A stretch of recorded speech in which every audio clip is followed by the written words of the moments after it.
रामकृष्ण हरी मंडळींनो, आज आपण हरिपाठातील अंतिम आणि महत्वाचा अभंग चिंतनासाठी घेतलेला आहे.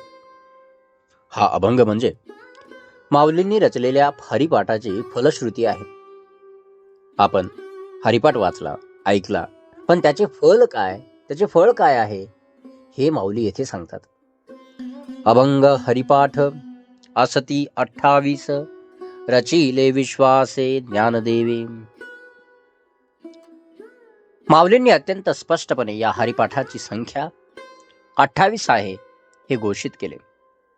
हे सर्व अभंग त्यांनी विश्वासे म्हणजे पूर्ण श्रद्धेने आणि निष्ठा ठेवून रचले आहेत.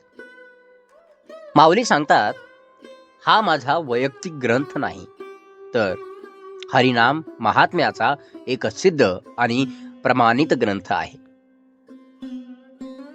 नित्य पाठ करी इंद्रायणी तिरी. या ठिकाणी नित्य पाठ करी इंद्रायणी तिरी, होय अधिकारी सर्वथा तो. माऊली सांगतात, परमार्थ मिळवण्याचा अधिकार कोण आहे अधिकारी? ज्याच्याकडे धन आहे, जो विद्वान आहे तो नाही.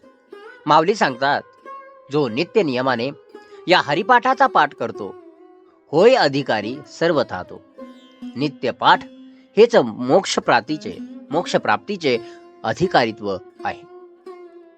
इंद्रायणी तिरी असं का म्हटलेलं बरं? तर या शब्दातून माऊलींनी या पाठाला माऊलींच्या समाधी क्षेत्राचे पावित्र्य दिले आहे. 3ऱ्या चरणामध्ये असावे एकाग्री स्वस्थ चित्त मनी, उल्हासे करुणी स्मरणजीवी. माऊली काय सांगतात? नुसता पाठ वाचणे पुरेसे नाही, तर त्याचे नियम आहेत. नुसता हरिपाठ वाचला म्हणून झालं असं आहे का? तर नाही. एकाग्री म्हणजे चित्त पूर्ण एकाग्र पाहिजे, एका ठिकाणी पाहिजे, मन विचलित नसले पाहिजे. स्वस्थ चित्त मनी, मन शांत स्थिर पाहिजे. उल्हासे करुणी, पाठ करताना, हरिपाठाचं वाचन करताना, हरिनाम घेताना मनामध्ये उल्हास, आनंद आणि प्रेम हवे. स्मरणजीवी, नाम केवळ ओठावर नको, तर तो हृदयात बिंबलेले हवे. नामस्मरण बाह्य क्रिया नसून आंतरिक भावना आहे.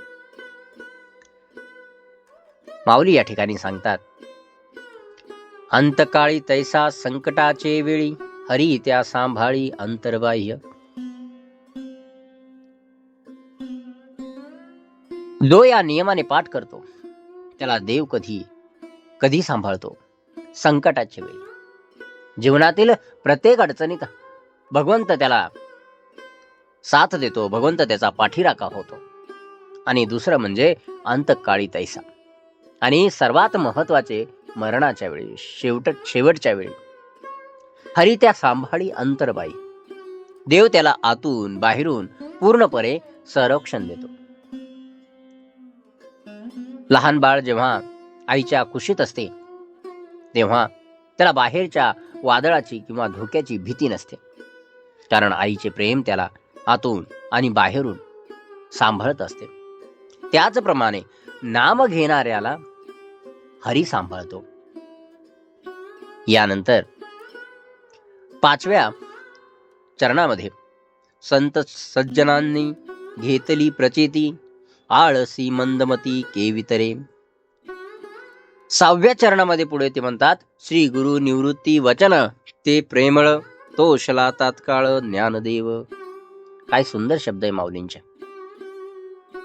या ठिकाणी संत सज्जनांनी घेतली प्रचिती, संत सज्जनांनी घेतली प्रचिती.